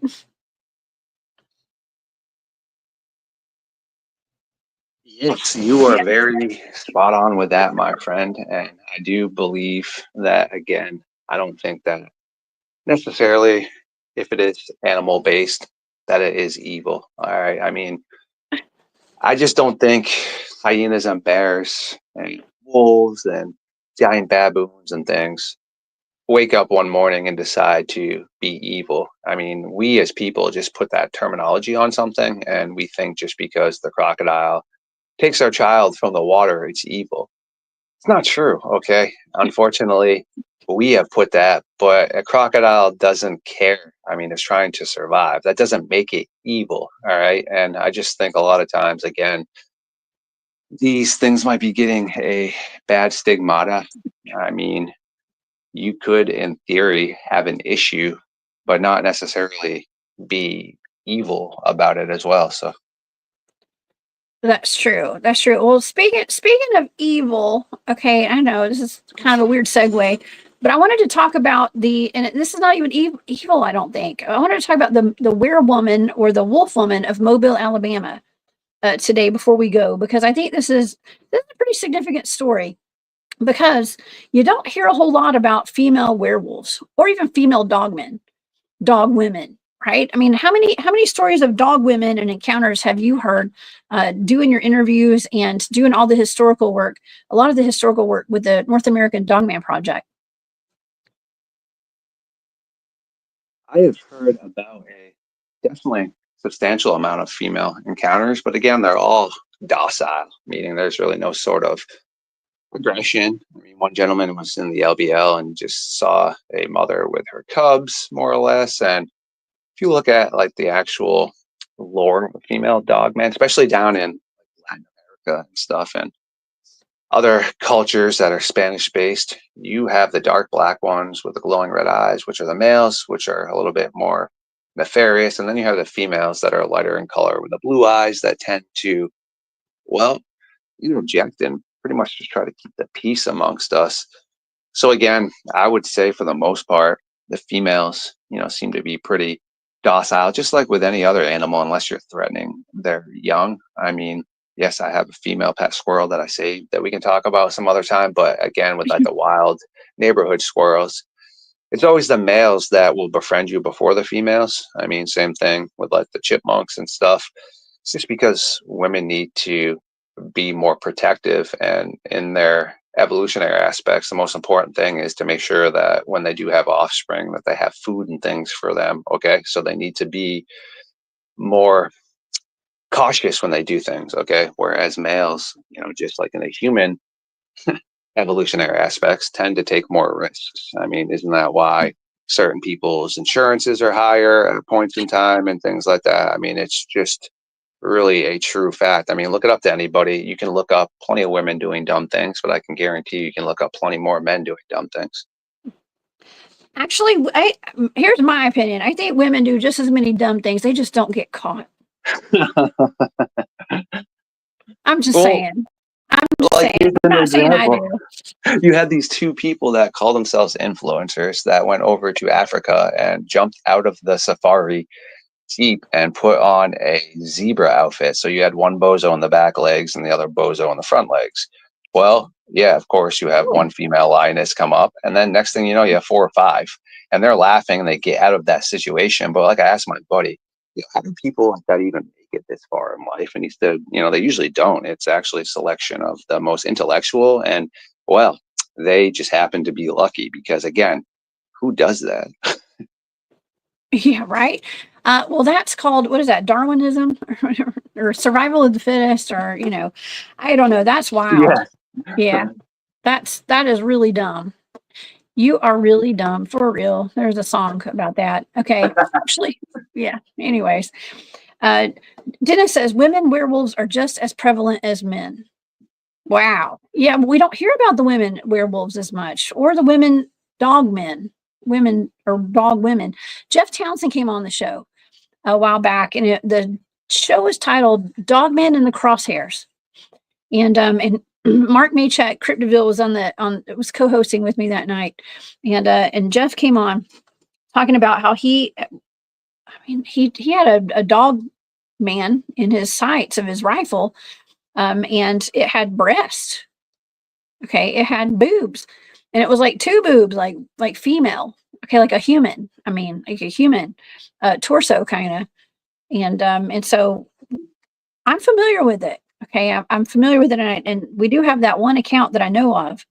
But in Mobile, Alabama, which I was in Alabama this weekend, we have the Mobile Wolfwoman, and this is one story that it's one of the only ones that I know of here in the United States where it was actually a female. And here's some information. They actually have newspaper articles on it. And in April of 1971, sightings of a strange creature were reported around Mobile. The bizarre animal appeared to have the head of a woman and the legs and torso of a wolf. One witness described what soon became known as the wolf woman as being a woman and a wolf, pretty and hairy. Gosh. Reports came flooding into the local newspaper, the Mobile Register. Over the next week, the newspaper received at least 50 calls of encounters and sightings of the creature. 50 calls is a lot. Okay, that's a lot. It was seen running through local yards as it chased and stalked numerous residents. Local police took the investigation seriously because of the number of reports in case it was a dangerous wild animal on the loose. Fortunately, nobody was harmed by the creature, and after 10 days of sightings, the wolf woman of Mobile disappeared, and it was never seen again. Okay, and that happens. Barry and I have talked about this before, and other people that have had on my shows. We've talked about cryptids, okay, creatures that will come into our reality for a short period of time, like a week, a couple of days, and they leave and then never seen again. Okay, never seen again. It's just like it's kind of jumped into the reality and then it jumped back out. Okay, jumped in, and this is one of them. Now, this is weird. It's really weird, really wild. But I have to say, I was given a remote viewing target of a strange trail cam picture a while back, about a year ago. And it was a dog with a human face. And I know a lot of y'all will remember that show. And some people, it was either out of Mexico or somewhere else. I can't remember. There were 2 different places that people were claiming it was from, but they were saying that it was an S-walker, okay, or a shaman or some kind of like a warlock, I think. It was supposed to be like a man who had transformed into a werewolf, kind of, but it looked like a dog. It looked like this, but it would have been a male version of whatever this is, because it looked like that. Now, I don't think that picture was AI. I remote viewed it. I do believe that was real. Whatever that was real, but it looked like a dog with a human face on it. So this is not super far-fetched. Now I want to read the article here. I can't read the whole article because it's so little, but the title says, "Is Wolf Woman sulking around the city? Various area persons claim seeing creature." Okay, that is wild. April of 1971, I believe. And you guys can find this online. It said, what would you believe? I can't read what that says right there because I've got something covering it up. But yeah, anybody who's listening on podcast platforms, you guys go over to the YouTube channel and check this out. watch the video, or you can also find it. Just do a search online for the Wolfwoman of Mobile, Alabama. You'll see the pictures. It's really wild. It's really wild. It looks like a dog, but with a woman's face, with dog ears and beautiful long flowing hair.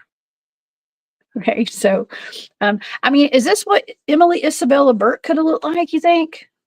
What do you think? What do you think, Kenny? Such bizarre stuff. And I mean, I don't see why she couldn't look like that, but I just get a chuckle of pretty and hairy in the same terminology. I don't know if I've ever used that myself with a overly hairy woman. But yeah, it could. I don't know. That is so interesting and bizarre again, because it's an older encounter, and I don't know. It would just be so interesting to just be able to see and talk to these people, and just ask why they felt a certain way about the topic and things. And yeah, it's just super bizarre, and I don't see why that couldn't look like her. It looks old school enough.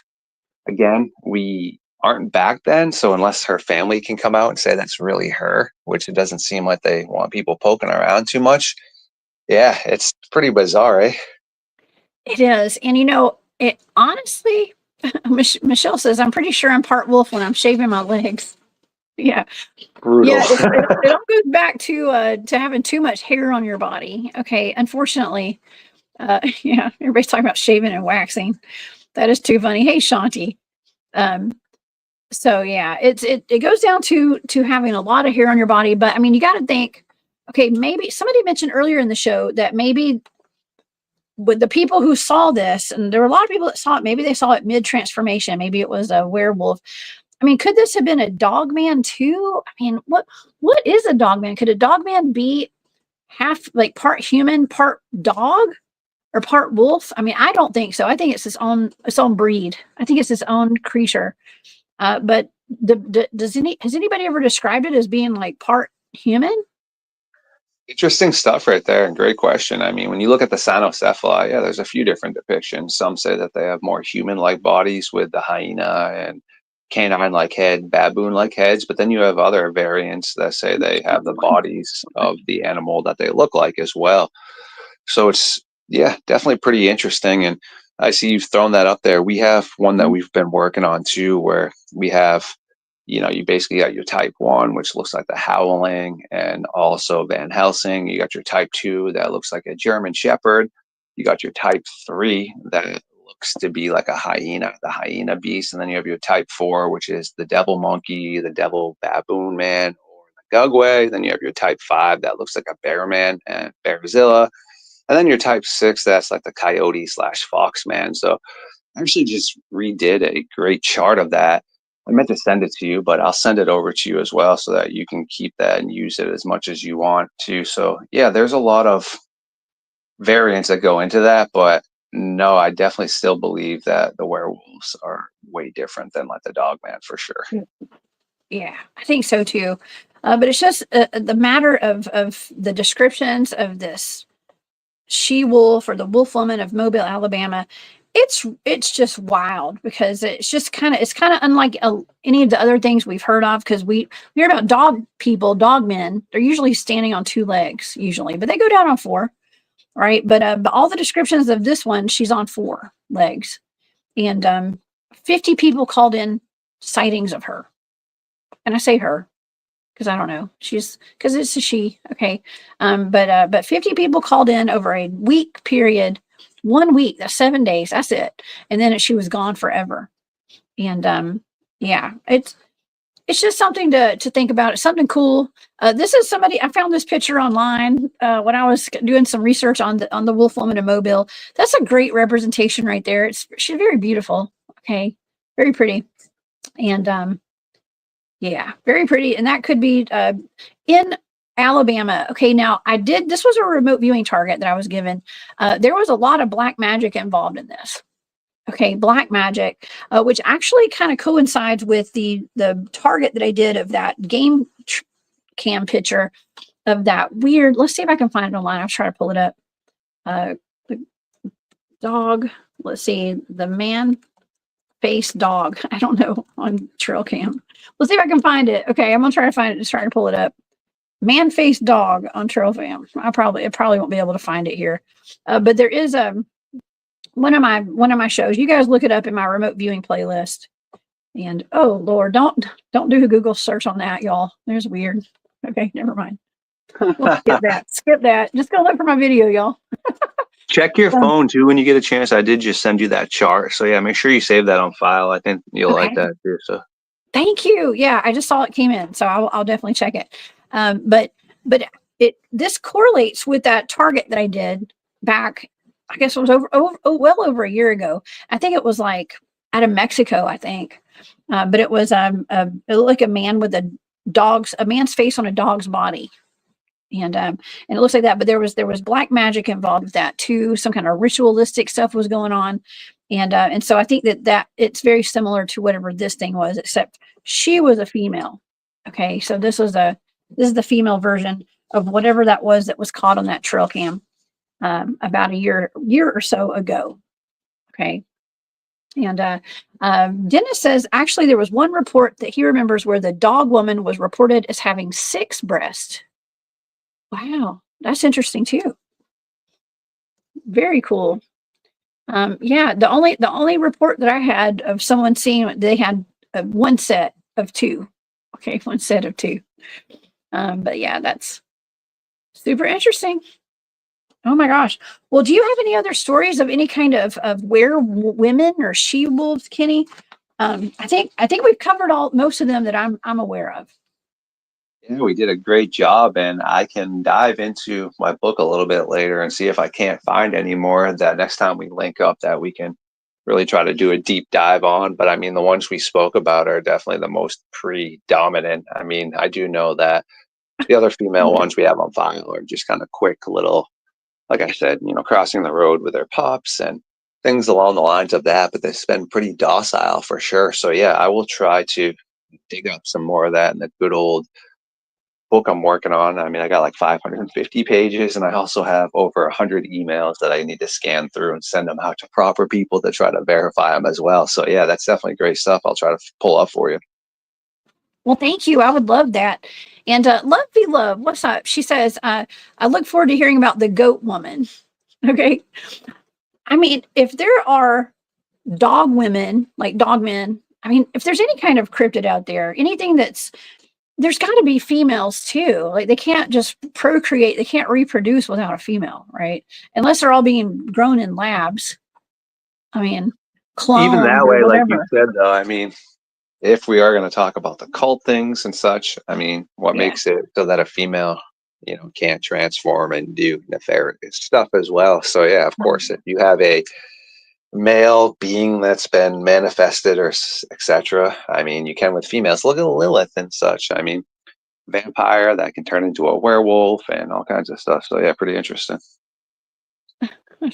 She says, I just shapeshifted. Oh my gosh. Yeah, and this is interesting. Andrew says, and that would be like a combo. It's called a chimera. Chimera's a different thing. Yeah, I just was listening to a really interesting podcast. My buddy Joel Thomas has a podcast called, I think it's called Free the Rabbit, I think is what it's called. And he did a full show on chimeras and historical chimeras of like minotaurs and centaurs and minotaurs or minotaurs. I think that's how you pronounce it. And even like goatmen and stuff like that, like kind of chimeras, like that are actual like half human, half animal types of beings like that. And we've covered several of those actually here.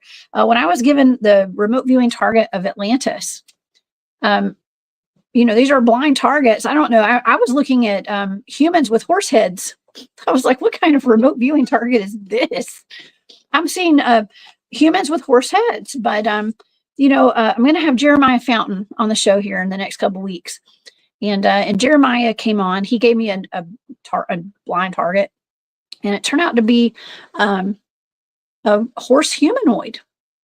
Okay, so I'd had that before I had the Atlantis target. So we know that these things exist, I guess. I mean, he said that his dad's neighbor, his friend, had found one of these, like a dying horse humanoid that was bigger than his truck out in the woods on his property up in New York. And it completely changed his life. He called authorities to report it after it, I guess it died, and he had loaded it up on the back of his truck, and the head of it was like actually over the top of his truck, and the body was in the bed of his truck, like overlapping the sides. And they said that the whole neighborhood came over to see it, and that it was sick and it was dying. And as after it died, the kids were poking at it with a stick. And he said the kids, when they poked the stick at it, it went into the skin. It was like a hot knife in butter, is what he said. And that's something I'll never forget. But whatever it was very sick. I mean, I think there's all sorts of experiments going on. I don't think that was natural to this earth. What do you call it? An abomination or something? And I hate to say that, but I feel bad when I talk about abominations, you know, because these beings, if they have a soul, they didn't ask to be born that way. You know what I mean? I'm an abomination. You still hang You're out an with me. abomination. We're still friends. I know. You're. I hate using that word. I hate saying that because I feel bad. You know, it's like, see, I've been called even, so much worse. Yeah. So that's like a kind word. No, that's like something my mom would have said when I first came home with my hair all crazy and stuff. You're a damn abomination. I disown you're you. a chimera. Oh my gosh, that's our next go-to put down. You're just a chimera in this crazy world. Yeah. That is wild. Yeah, iron knife versus fairy creature. You know, I'm not exactly sure.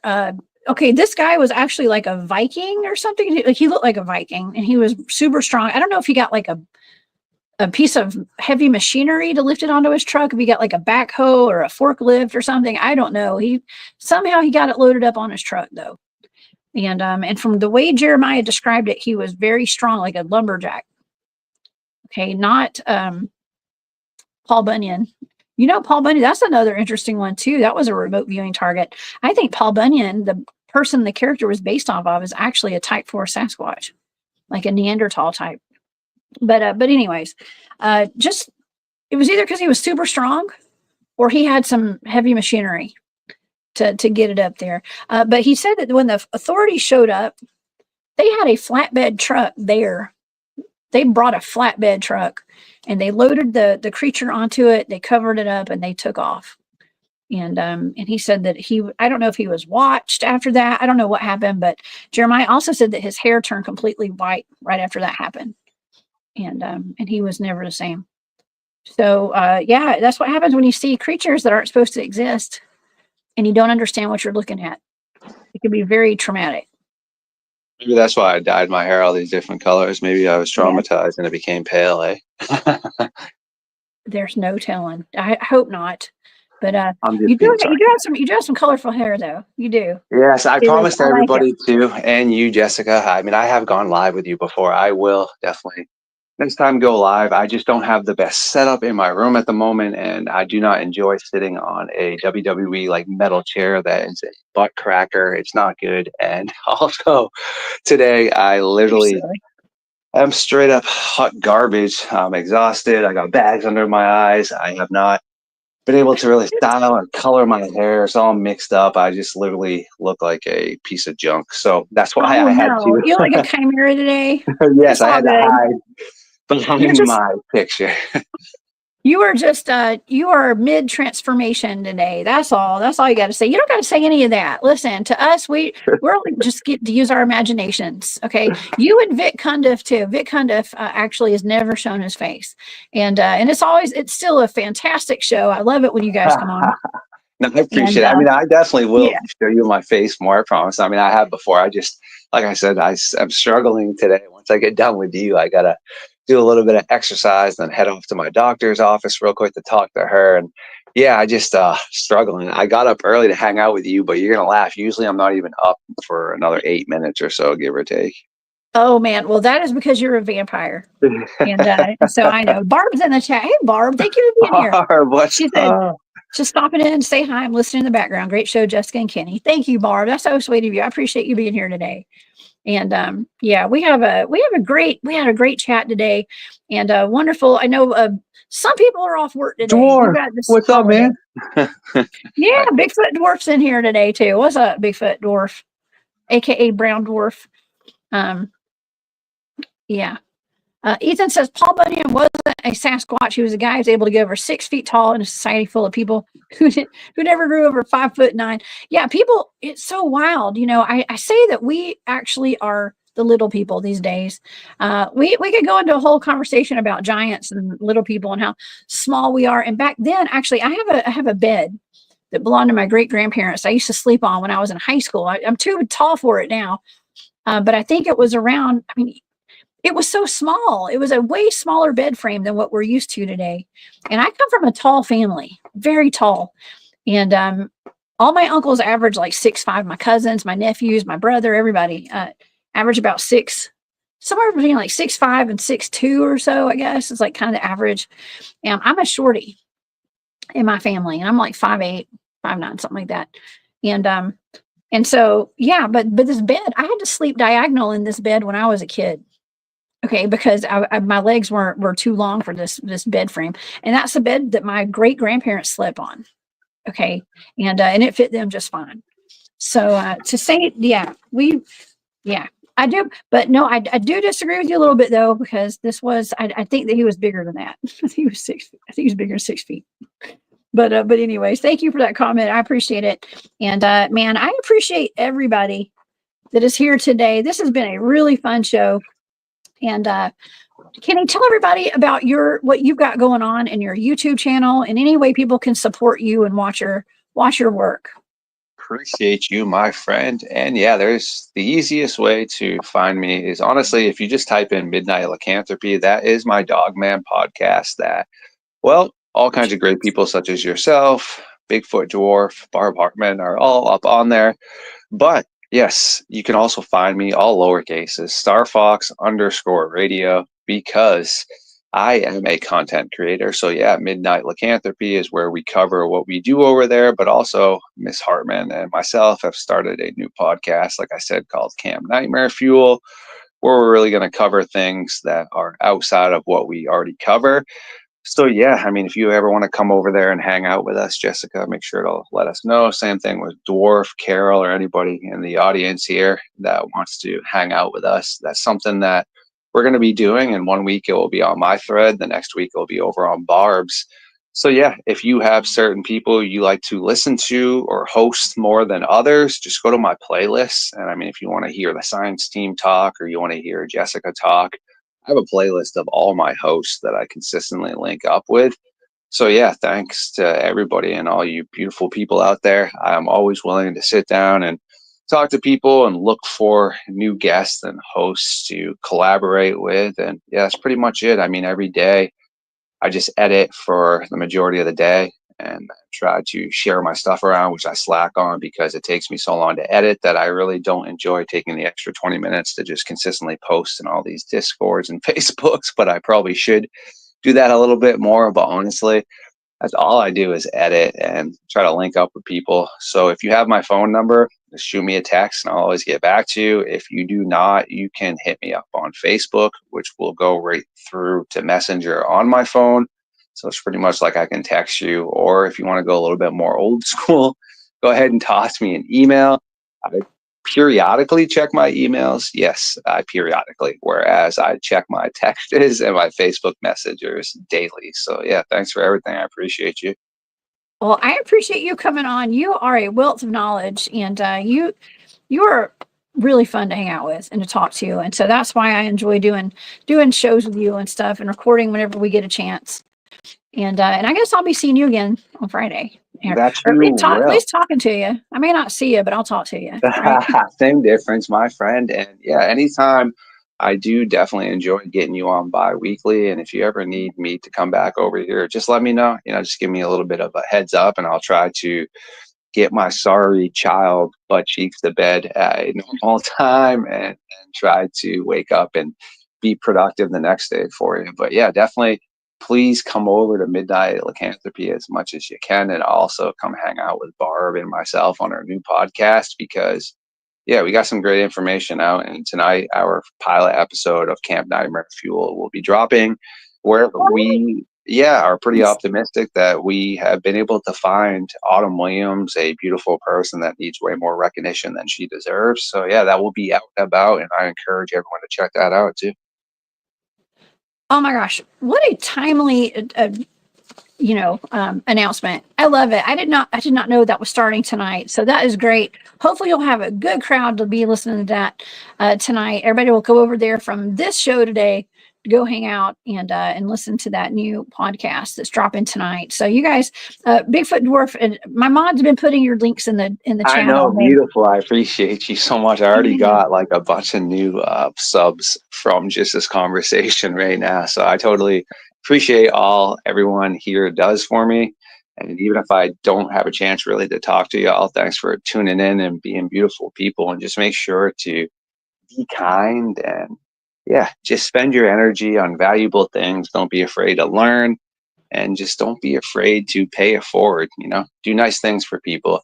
I mean, I'm not really in the best financial spot or any of the things in my life, but I still try to go out of my way to help people, whether, do a logo for free for somebody, even though, yeah, sure, could have charged them $50. Who cares? $50 is $50. If I can help somebody else out and then they can pay it forward, that's really what you should do. So Oh, that's awesome.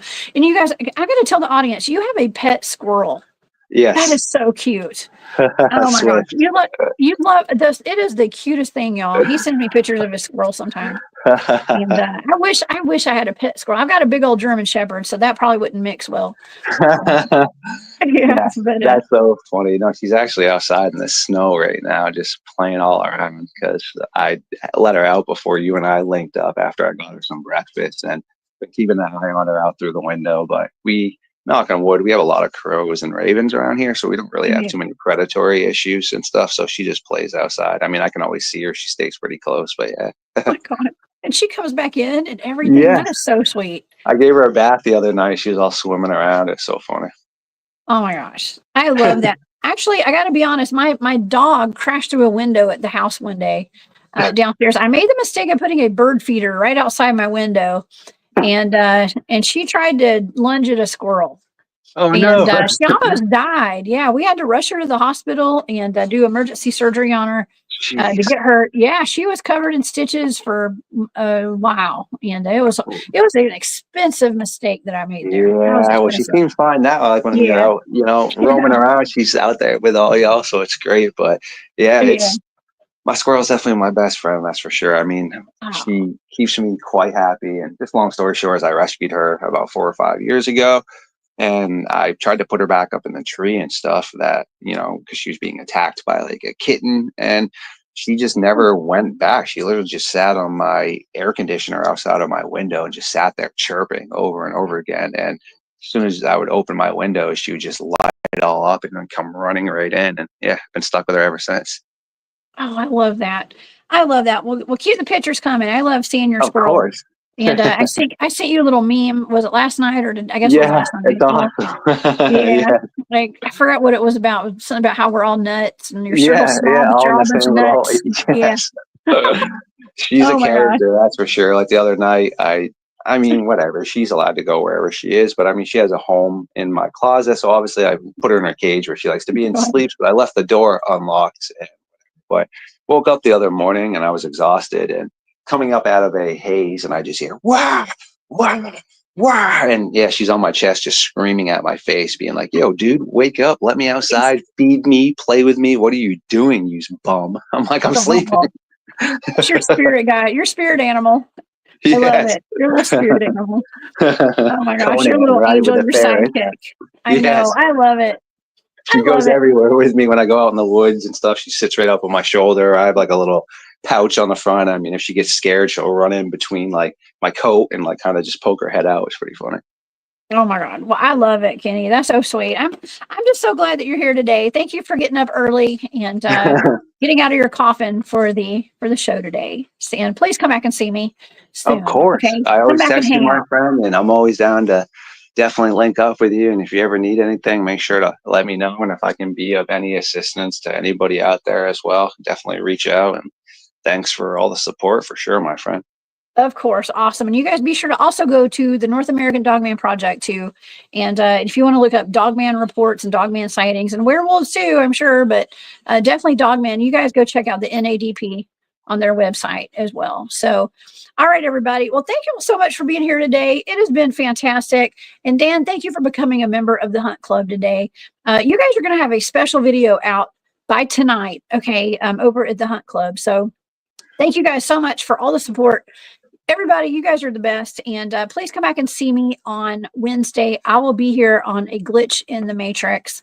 I've got some great shows lined up. Barry's given me some interesting targets for Thursday night. And then I've got our friend Tree from Squatch Me Now coming on this Saturday. So y'all do not want to miss that either. It's a wonderful time. Y'all please be safe out there. Have a wonderful day. Keep your head on a swivel. And let's see. Let me get all these banners down before I say my final goodbye. All right, Kenny, thank you for being here today. Go to Starfox Media, Starfox Radio, and go subscribe. All right, everybody, have a wonderful day, and I will see you guys on Wednesday. Protect your necks, y'all, and watch for werewolves. All right, see y'all.